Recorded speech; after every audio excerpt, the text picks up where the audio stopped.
Meantime, we have some breaking news to tell you about this morning from Eli Lilly on its COVID antibody drug, and want to get straight to Meg Torello, who has the details on that right now. Meg? Hey, Andrew. So Eli Lilly, of course, already has this antibody drug on the market for people who were recently diagnosed with COVID-19 who are at high risk of severe disease. But they were also running this really interesting study in nursing homes where they would actually deploy a sort of mobile clinical trial van to nursing homes that had outbreaks to see if they could give folks this antibody preventively to prevent them from getting COVID-19. They are just reporting the first results from this trial. They say it shows that the drug reduces the risk of getting symptomatic disease by up to 80% in this nursing home trial. So we don't have all the details. This is just a press release right now. But what they are saying is that it looks like the drug was able to prevent and substantially reduce symptomatic disease among nursing home residents, of course, some of the most vulnerable members of our society. And so if you can actually use these drugs to prevent people from getting sick with the disease, we don't know if it prevents infection completely, but that could really cut down on some of the most horrible effects we see, particularly in nursing homes, guys.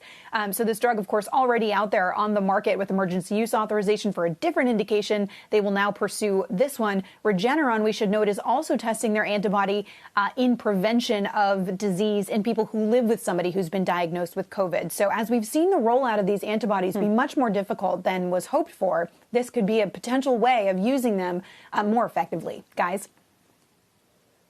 Meg, that was exactly my question. I mean, we've looked at it. We know there's a limited supply of these things, but we know how difficult it is just because of the transfusion that you need for some of these things. If they target it differently, I guess that's their thought on this, that we could protect the most vulnerable people.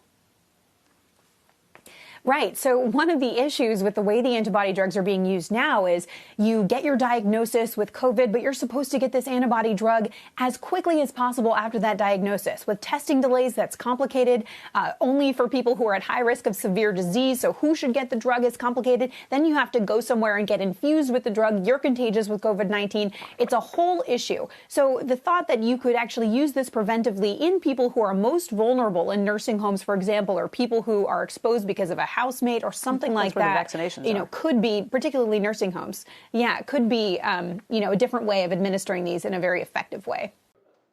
Shepard Smith here. Thanks for watching CNBC on YouTube.